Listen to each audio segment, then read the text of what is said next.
Hi folks, Canadian Prepper here. My friends, your time is precious. I'm not going to waste it. Guys, for the last 8 months, I've been cautioning you, and other people have as well, about the potential for this war to escalate to the nuclear level. And it appears as though it is all but imminent at this point, especially if we take the hardliners who are party to this conflict on their word, be they Zelensky, Putin, Biden, or any NATO leader, who all have their preconditions that preclude any sort of diplomatic, peaceful solution to this problem. This brinkmanship has reached a fever pitch. It is to the point where we very well could see, almost to the point where it's very probable that we will see a nuclear incident within the next week. Now, I'm not saying that it is going to happen, but I'm saying that if the Russians get chased out of Kherson, then the likelihood of that happening escalates significantly. It may not be a nuclear weapon that is detonated in Ukraine. It may be some low-yield nuclear test somewhere in the far nether regions of Siberia. It may be in the Black Sea. It may be a low-yield tactical nuke that emits an EMP over a city and kills nobody but takes out the power grid. It could be something like that. But mark my words, if and when that nuclear incident happens, that's going to have a ripple effect throughout the global economy, the likes of which we probably haven't seen for many, many generations. You are going to see panic, the likes of which you've never seen. This is why I'm encouraging people, get ahead of the curve, do whatever you have to do to get your affairs in order right now. Do not rely on the same people who lie about everything else to tell you when the shit's going to hit the fan. Okay, the window to prepare is getting shorter and shorter. Now, when this incident happens, if this incident happens, like I said, we're moving from possibility to probability now. We're at a point where, based on what the commander of the Russian military has said today, I'm getting very concerned that something is about to happen. To the point where my heart is beating making this video, okay? Because I have so much information that I want to share in such a short period of time. Guys, we're talking about the government evoking War Powers Acts, Emergency Powers Acts. We're talking about some kind of lockdown situation that will likely be put into play. We're talking about the regulation of media. We're talking about the regulation of internet. We're talking about rationing. We're talking about possible conscription. We're talking about whether or not you're an essential worker means you can or can't leave a certain country, especially if you're in Europe. Everything I'm saying right now is going to be doubly and triply so. Okay, we're talking about potentially if it escalates, because you need to understand it's not about the nuclear incident itself. It's about the fear that it's going to escalate to the mutually assured destruction level, to the World War III level. And as soon as nuclear graces the headlines of mainstream news around the world, the panic ensues and the government has to come in and do what the government does, and that is overreact. Now, remember that with these emergency powers and these War Powers Acts, the government has the ability to commandeer your stuff.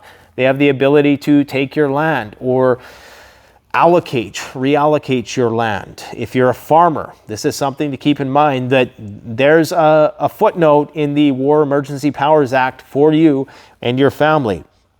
You need to be prepared to relinquish certain things and possibly even yourself, because if you work in an essential service position, you will be conscripted.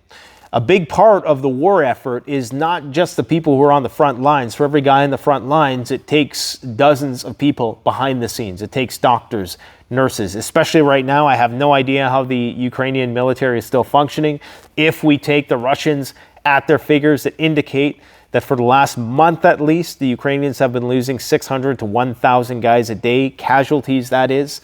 I don't know how they have a functional medical system in Ukraine right now, or even in Russia for that matter, because we're talking about numbers that would make COVID look like a picnic. So now is the time to prepare. Okay, there is no more excuses.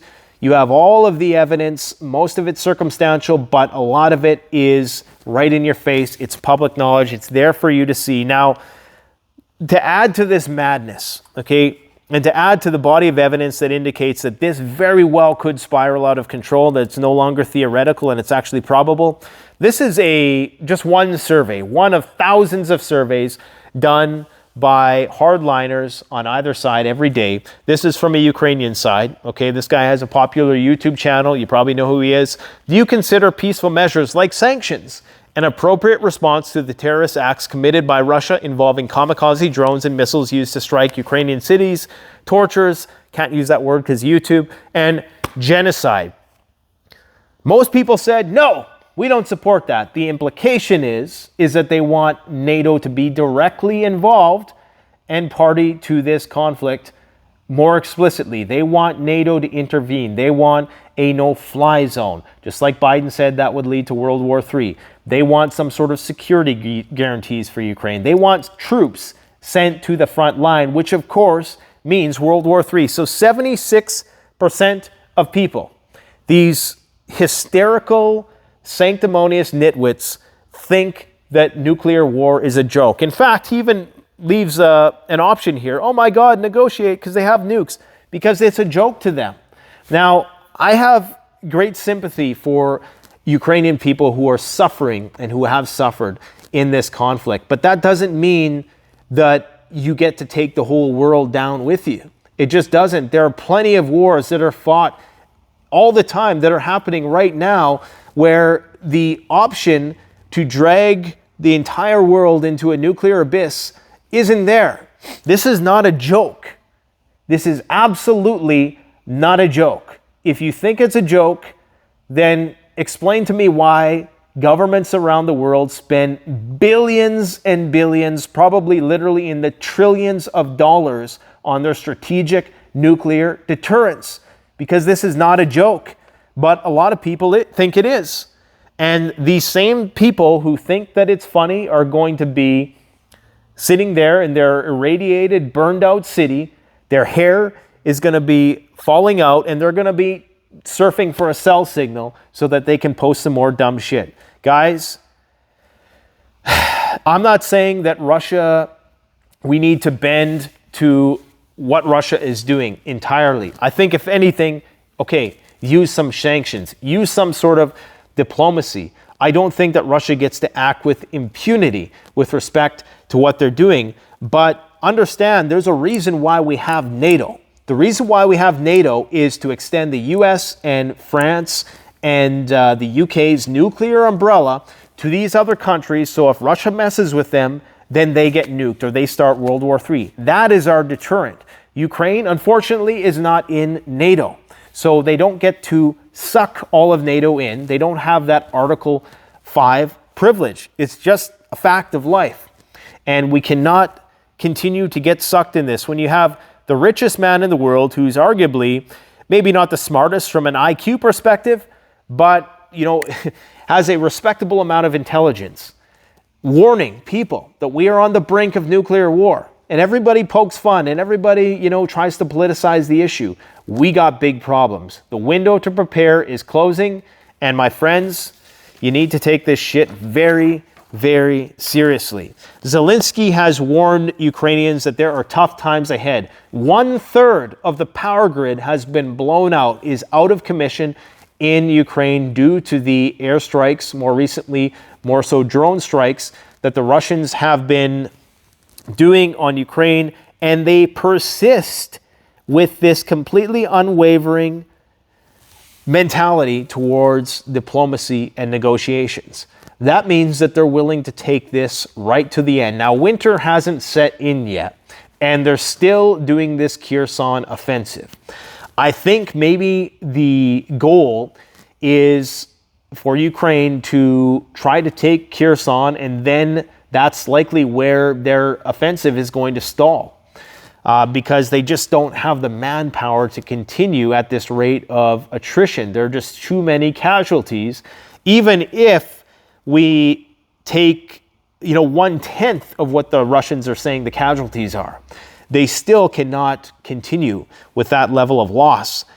You have 1,200 towns and villages that are currently without power. Now, this Surovkin guy is saying, and this is if we take him on his word, he's saying that the reason why they're considering evacuating Kherson is because of this situation right here. This is a dam called the Kakhovska hydroelectric plant, okay? Kakhovska. I'm not sure if I'm saying that properly. Probably butchered it. But this is the dam right here. And this dam, this one dam holds back all of this water, okay? So if that dam gets blown by the Ukrainians, right now they don't actually occupy that region. Right now, so they would have to do it with missiles of some sort. Short-range missiles would suffice for this kind of job. But if they were to blow that dam, then that could potentially flood out this entire region. And because that means that all of this water that you see backed up the Dnipro River here, that means all of that water gets sent downrange, and that could potentially flood all this out. That is the excuse that they're making. Now, you need to understand that if the Russians get chased from this side of the river, there's only a limited amount of time for them to get all of their stuff back to this side of the river, because there's limited amounts of bridges in order for them to cross, especially if the Ukrainians cut them off. The Ukrainians probably will want to give them that opportunity to retreat.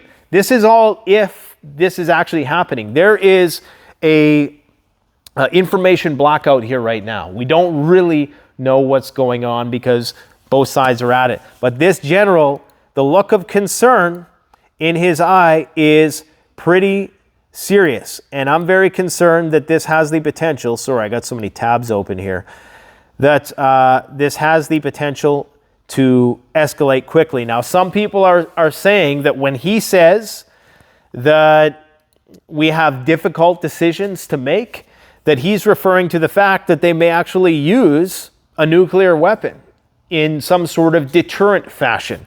For example, the wonderful tabloid, The Sun news agency, more of a tabloid, is saying that a nuclear option fears Mad Vlad on the brink of detonating nuke over the Black Sea in a show of force as Defense Sec scrambles to Washington. So they're saying that maybe in order to stop this Kherson offensive, if it's even happening, if it's even viable right now, that they may well detonate a nuke. We really don't know what this guy is thinking. We know that in the few days that he's been in this position of commanding the Russian military, they've went from almost no attacks on Ukraine critical infrastructure to knocking out a third of their power grid.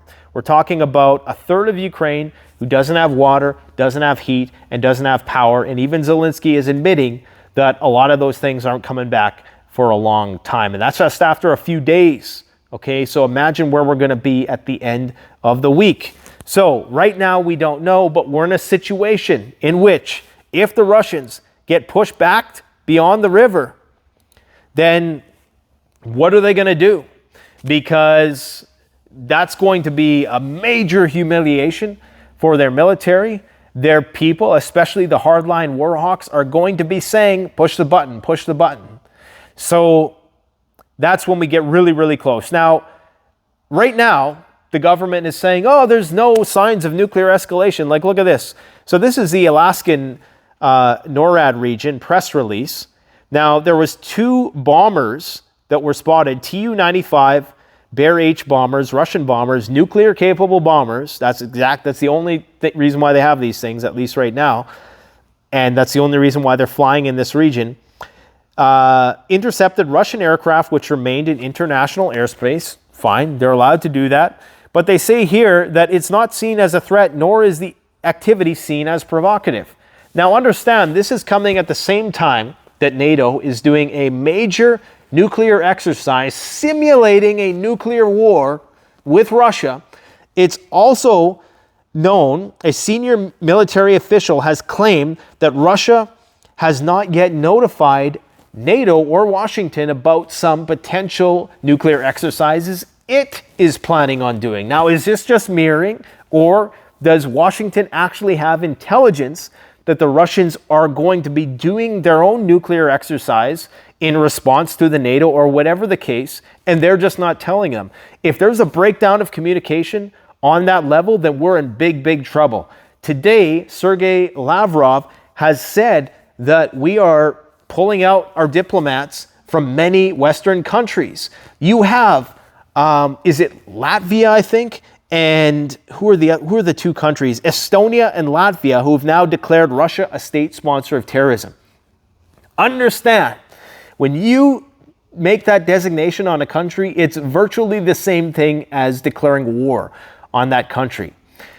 Now you know they are in it to win it, okay? There's no turning back now because they are a part of NATO, which now means in some sort of de facto way that NATO views Russia as a sponsor of state terrorism, even though Biden himself, his administration has admitted that if we say that, then the Russians, that essentially puts us at war with Russians, which is why the United States have not deemed Russia a sponsor of state terrorism, even though you're starting to see that a lot more. The word terrorism to describe a lot of these attacks on critical infrastructure within Ukraine. So Russia has reiterated today that the 4 annexed regions do come under the protection of Russia's nuclear umbrella. If Russia deems any part of the Russian Federation is at risk of existential annihilation, they will play the nuclear card. And quite frankly, losing Kherson is that very thing. This is a major city, the biggest city that Russia has been able to conquer in Ukraine, annex, whatever you want to call it. If they lose that city, then in my mind, that is grounds, or if they feel they're going to lose that city, then there is grounds maybe to not have a direct nuclear strike, but some show of force. We've seen the posturing ratchet up. We've seen the Belgorod go out to sea, okay, which is the one that has all the Poseidon missiles on it, the city killers as they're called. I mean, all megatonnage and up. Not even megaton, you're talking like 100 kilotons. 15 kilotons was Hiroshima, okay? That could kill a lot of people. They're city killers. And the Russians have been doing this posturing. And so has NATO. I mean, NATO has went ahead with this nuclear exercise. Some people say that NATO shouldn't back down. We should not let Russia act with impunity. And I agree. But, you know, there are certain countries that are in NATO and there are certain countries that aren't. Ukraine, at the end of the day, isn't in NATO. And as much as you might feel compelled to support them with all you got, you know, if you're putting everything into that basket, then we risk annihilation. We certainly do risk annihilation. So I just hope that cooler heads prevail. Now, right now, Belarus is preparing 5,000 bunkers for their population in preparation for war. I mean, that's what it is at this point. You have countless amounts of troops filing into Belarus. They're saying that they're going to need about 200,000 in order to take Kiev. Okay, and they're preparing. So Russia is desperately scrambling to try to hold this region until the winter time, until they can do this major offensive. Now, you would think that they would have everything they needed in order to do that by now, but logistics is not always the strong suit of the Russian military, at least not at the start. They usually figure it out later on. But at least right now, it's looking like this could really, really spiral out of control in the coming week. And I tell you right now, we are scrambling to do whatever we can to get as much products as we can into our store, because we know, especially with this chip war, which is starting with the US and China, which deserves a video of its own. In fact, there's a book called The Chip War. I would encourage you to go and read it, because something is happening right now between the Chinese and the Americans, and it's the start of a major economic war, which is likely going to ultimately result in you having nothing on your shelves in your stores. It could potentially, I should say, escalate to the point where First, it's going to start with phones, then computers, then cars, and whatever else China manufactures. It's not going to get shipped here ultimately, because they're not going to have the chips, and it's just going to be this tit-for-tat escalation that we're seeing there, all the way to the point of potential invasion of Taiwan. But I don't even really have enough time to talk about all that today, even though I think we should talk about that, because remember, it was Putin who said, years ago, he said that he who controls artificial intelligence will control the world.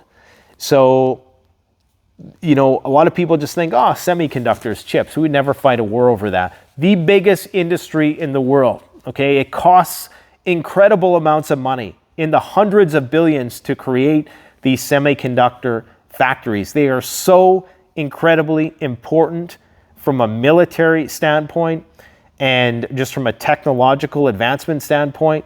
The government is willing to go to war with China over it. So that should tell you how important it is. Now, what is the fallout of all of this stuff that we're talking about? Well, they're protesting in Italy. They're protesting in France. You're starting to see the NATO alliance fracture. And even though Russia may lose this conflict, and I still think it's their war to lose, I've just been trying to, as you guys know, I always try to view things from both sides. I don't cheer for either side. I give it to you straight, a play-by-play of how I see it. If Russia were to lose this conflict, they may still win the broader economic war, and the great economic victory for Russia would be the disintegration of NATO.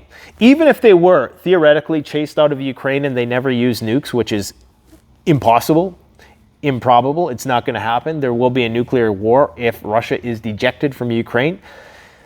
And if that happens, it's just a matter of counting the days. But let's say theoretically, the Russia's turned tail and left. Because they're now depriving NATO of natural gas and all the resources that they need to have their industrial sector up and running and have economic growth, that's going to create so much infighting and economic destabilization that the NATO alliance will ultimately falter. And people are going to say, why are we in this? We want cheap Russian gas.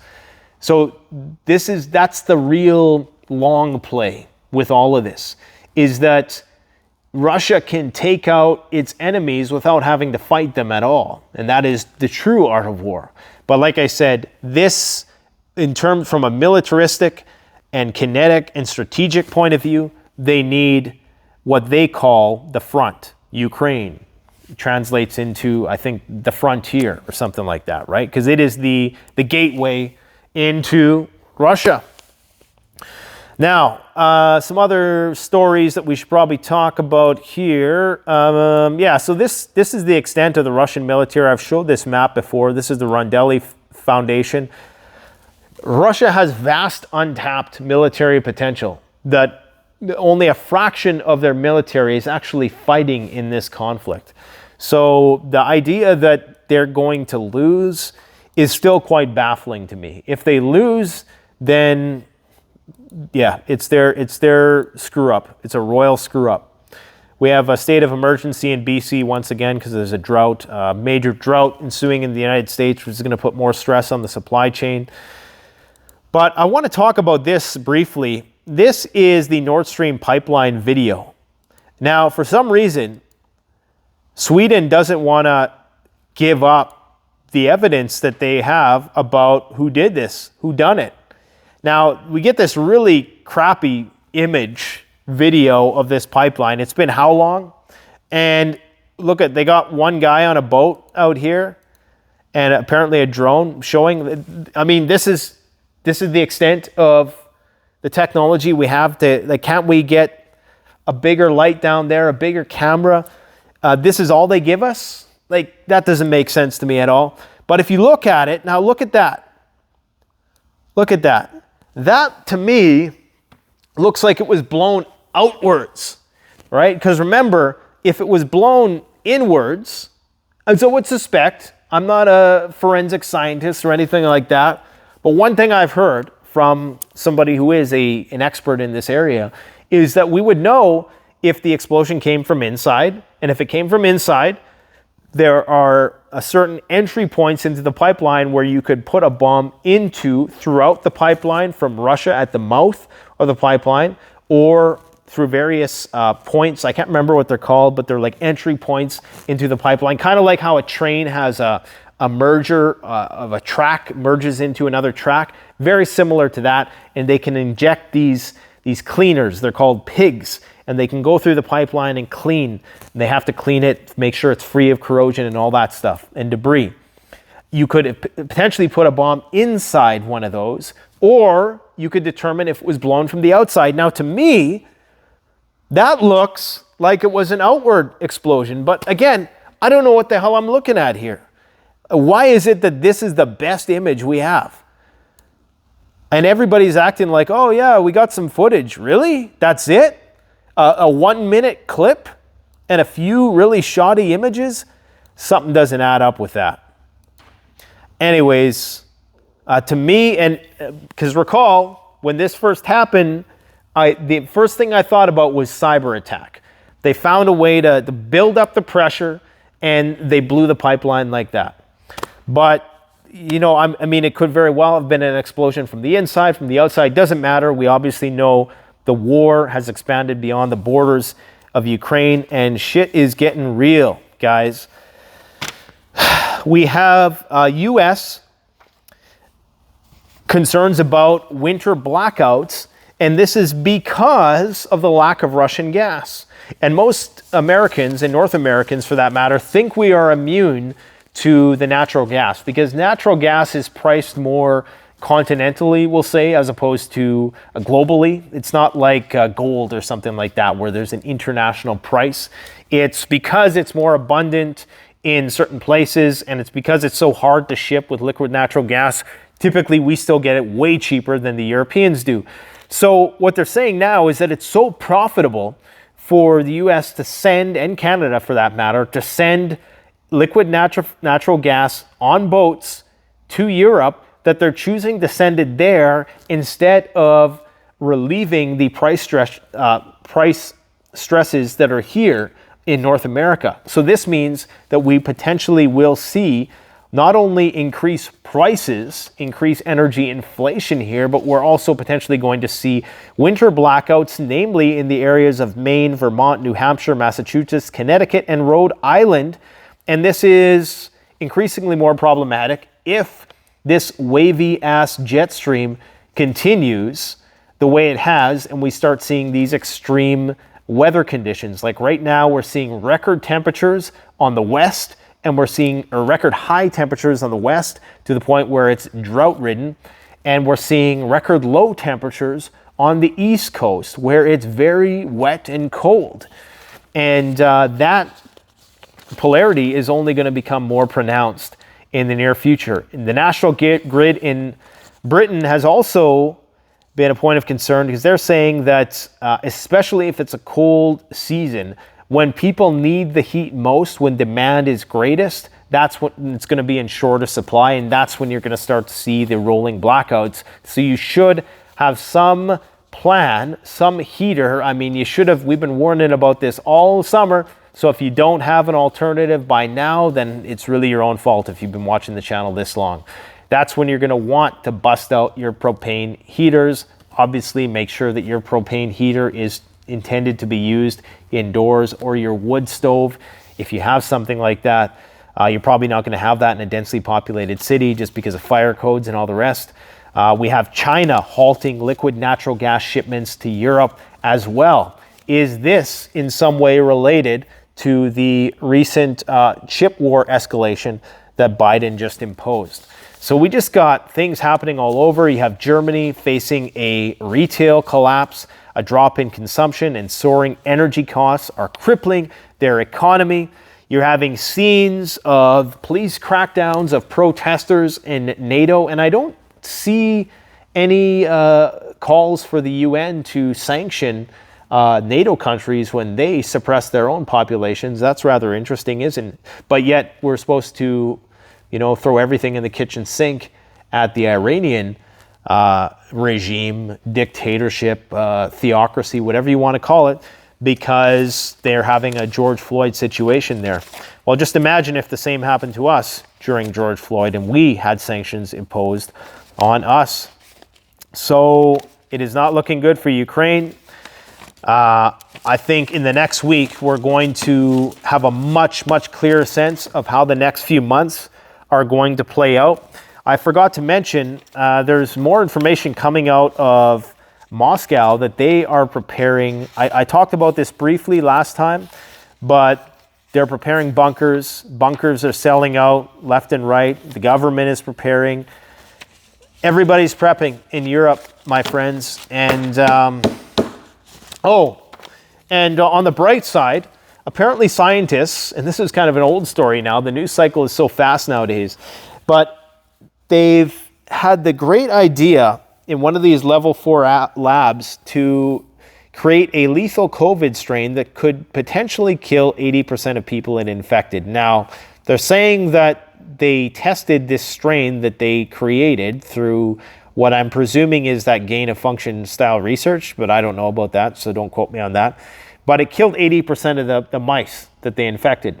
In the articles I've read, they said that likely wouldn't translate into humans, that maybe it would be less than that. But even if it was 2%, 2% kill rate would completely destroy the planet. But you know what? If we're on the brink of nuclear war, maybe some kind of pandemic like this is what we need to put the brakes on all this stuff. And I'm serious, because when the patients are running the asylum like they are, I'm not hopeful that we are going to resolve this in any way but our own annihilation. And lastly, K-pop stars are being forced into military duty. Yeah, K-pop stars. The Korean boy band BTS must all go into mandatory military service for 2 years. This, of course, comes at the same time where you have North Korea getting ever and ever so close to the border and doing more and more nuclear tests. Now, suddenly, South Korea's most acclaimed boy band is being taken into the military draft. Now, is this something the government put them up to try to defeminize their society just a little bit in case war really breaks out? Because I think, they had all these assurances from the US that, hey, don't worry, our nukes will protect you. You can do the District 1 Hunger Games thing. We'll be the stormtroopers. You guys just go have fun, make music, and consume a lot, and our military will protect you. Maybe now they're starting to realize, we need to rally. We need to militarize all the wokesters now, right? Maybe that's what they're thinking. I don't know, but this is surprising to me. They may be trying to do the same thing they did with Elvis Presley, and that's to, let's make it cool to sign up to be drafted into the military. Now, this is mandatory for everybody, and some people, make compelling arguments about mandatory service. Now, if we didn't have such a military-industrial complex-driven world, then I might agree with that. But anyways, that's a conversation for another day. My friends, all I can say is that it is getting very, very tense. And when you have people with this mentality who are driving the ship, it's pretty scary. So keep stocking food. Go and get some ammo. If you can find it, get some firewood. Get some cords delivered, get some, or chop down with your Silky Saw. Find a way to purify water, have water storage. It's going to be difficult in winter, but one of the benefits in winter is all you need is a heat source, because you have usually abundant snow. Usually where it's cold, there's going to be snow, so there's water on the ground everywhere. But just keep on prepping, guys. Let me know what you think of all this madness in the comment section below. Thanks for watching. Don't forget to like, comment, subscribe if you enjoy the video. Canadian Prepper out.